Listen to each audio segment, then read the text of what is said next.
We are here in Handyman Rojas Oriental Mindoro, and we will look for steel doors for main doors and bathroom door.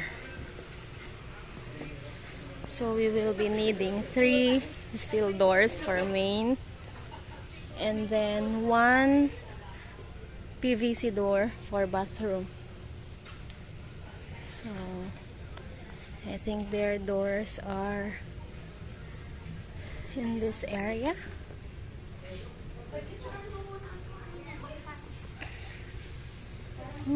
30% off. Kapit naman yan, ma'am. Yung foreman ko na ang magkakabit, marunong naman. Pero yun, madali lang po ito. Salpak na kasi yan. Kasi sasalpak na lang ito, ma'am. Tapos itong ano niya, bale ito yung kakapit dun sa concrete po. Ibabarena. O babari na po nila yun sa may concrete. Bale, hanggang dito, kaya kabilaan po yan. Pero dito sa baba, dito.